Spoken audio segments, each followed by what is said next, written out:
అయితే ఆయన మరణం పైన అనేక అనుమానాలు ఉన్నాయి. ఎందుకు మరణించాల్సి వచ్చింది?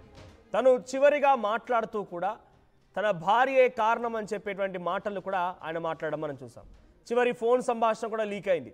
అయితే ఇప్పుడు ఆర్టీవీతో ఎక్స్క్లూజివ్గా గడ్డం రాజు భార్య సౌందర్య లైవ్లో అందుబాటులో ఉన్నారు. అయితే నా భర్తను నేనెందుకు చంపుకుంటాను అని చెప్పి తను మాట్లాడుతున్నారు. నా భర్త మరణానికి నాకు ఏమాత్రం సంబంధం లేదంటున్నారు. చనిపోయే ముందు నా పేరు ఎందుకు చెప్పాడో తెలియదని కూడా సదరు భార్య మాట్లాడుతోంది. డైరెక్ట్గా గడ్డం రాజు సతీమణి సౌందర్యతో ఆర్టీవీ సిద్ధంగా ఉంది.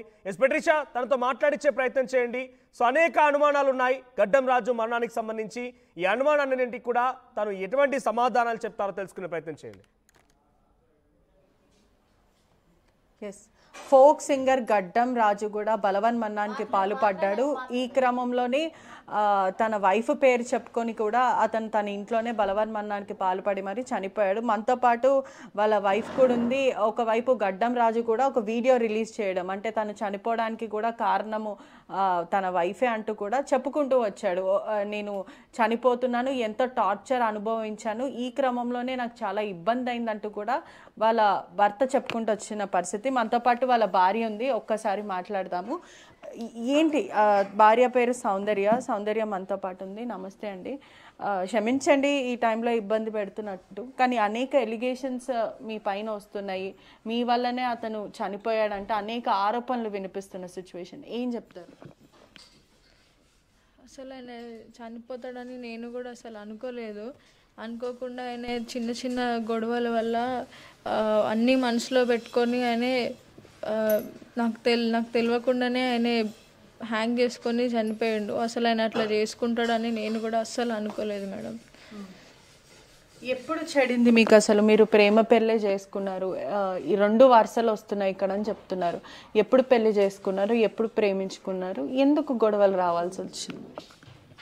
ఆయన మా ఇంట్లో వాళ్ళే, చుట్టాలే వాళ్ళు. చిన్నప్పటి నుంచి నాకు ఆయన తెలుసు. కాకపోతే మా అన్నయ్య పెళ్ళి నుంచే నాకు ఆయన ఎక్కువ పరిచయం అయిండు, ఎక్కువ నన్ను ఇష్టపడిండు. ఎక్కువ ఇష్టపడి పెళ్లి చేసుకుందాం అని నన్ను చాలాసార్లు అడిగిండు. అడగడం వల్ల నేను కూడా యాక్సెప్ట్ చేసి ఆయనని ఇష్టపడినా. ఆయన నన్ను ఇష్టపడిండు, నేను కూడా ఆయనని ఇష్టపడి పెళ్లి చేసుకున్నప్పటి నుంచి ఇంకా అసలు మా ఇద్దరి మధ్యలో అండర్స్టాండింగ్ ప్రాబ్లమో లేదో, ఏదో ప్రతి చిన్న విషయానికైనా చాలా గొడవ పెట్టుకునేటోడు, కొట్టేటోడు. అట్లా ఒకసారి నేను కంప్లైంట్ కూడా ఆయన మీద ఇచ్చిన. నేను కనీసం భయం అన్నా ఉంటుంది, కొంచెం మారుతాడేమో అనే ఉద్దేశంతో ఒక రోజు చాలా కొట్టడం వల్ల నేను ఖైరతాబాద్ పిఎస్లో కంప్లైంట్ కూడా ఇచ్చిన. దాని తర్వాత ఒక 10 days 15 days బాగానే ఉన్నాడు. దాని తర్వాత మళ్ళీ అట్లనే ఆయన కొట్టడం అది ఇది స్టార్ట్ చేసిండు. తర్వాత రీసెంట్గా మొన్న సద్దుల బతుకమ్మ రోజు కూడా చిన్న గొడవ, ఎప్పుడు అయ్యే గొడవ లాగానే ఆ రోజు కూడా చిన్న గొడవ అయింది.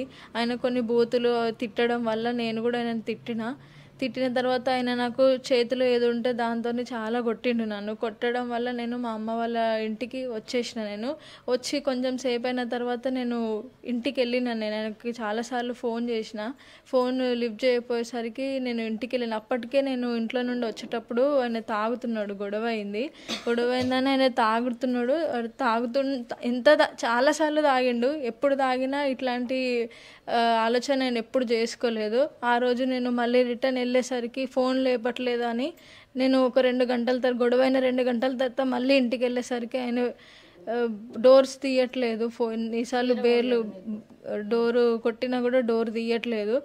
డోర్ తీయకపోయేసరికి నేను ఇంటి ముందు ఉన్న కిటికీ నుంచి చూసేసరికి ఆయన అట్లా ఉన్నాడు.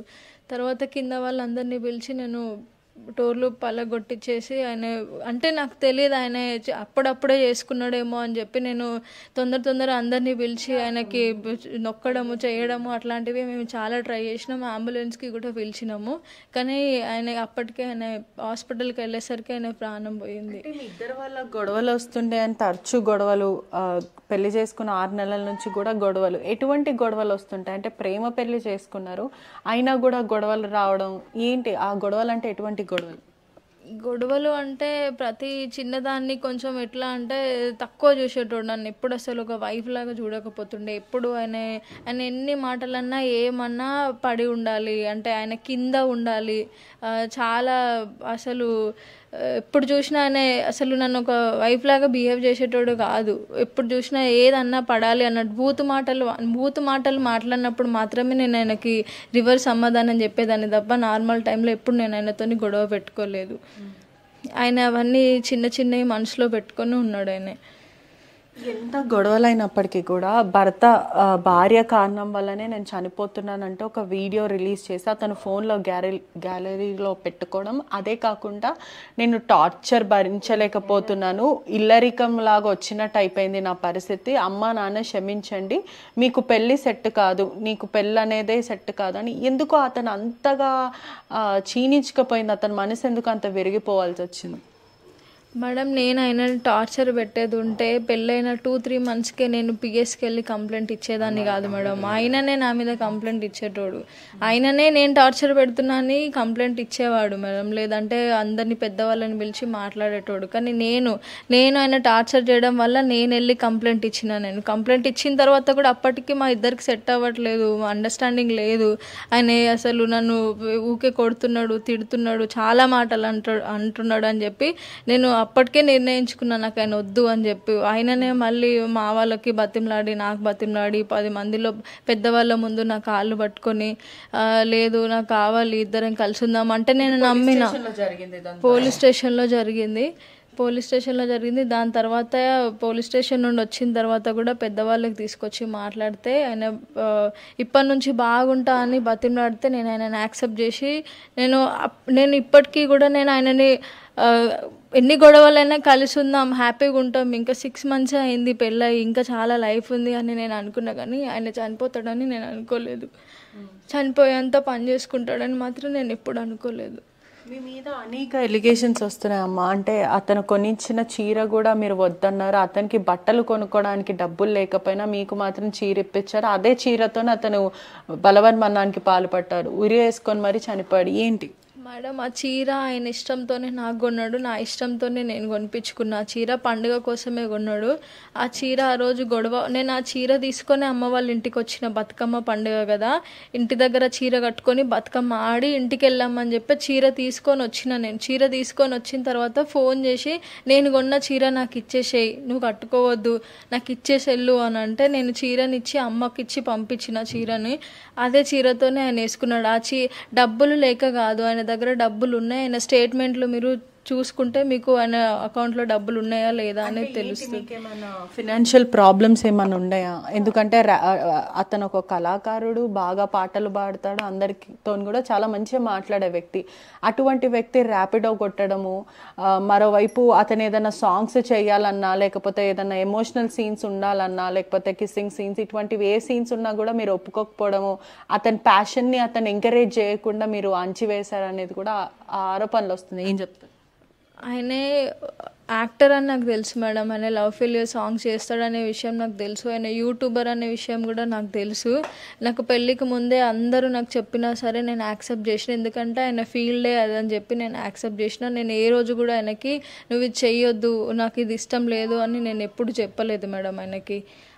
ఆయనకి పెళ్ళైన తర్వాత ఎప్పుడు ఆపర్చునిటీస్ రాలేదు, అందుకోసం ఆయన వెళ్ళలేదు. ఫైనాన్షియల్ ప్రాబ్లం అయితే అస్సలు లేదు, ఎందుకంటే ఆయనకి ఏం జాబ్ లేకపోయినా సరే, ఆయనకి షూట్స్ ఏం రాకపోయినా సరే నేను జాబ్ చేస్తున్నా, నాకు వచ్చిన శాలరీలో మేము ఇద్దరం హ్యాపీగానే ఉన్నాం. చాలా మంది తన స్నేహితులు కూడా అదే చెప్తున్నారు, ర్యాపిడో కొట్టేవాడు ఒక కళాకారుడు, అటువంటిది ర్యాపిడో చేయడం తప్పు కాదు, కానీ అంత స్థాయికి దిగజారిపోయాడు అతను.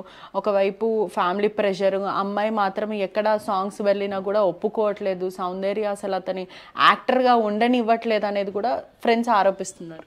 లేదు మేడం, ఆయనకి అసలు ఛాన్సులు రావట్లేదు, ఒక్క షూట్ కూడా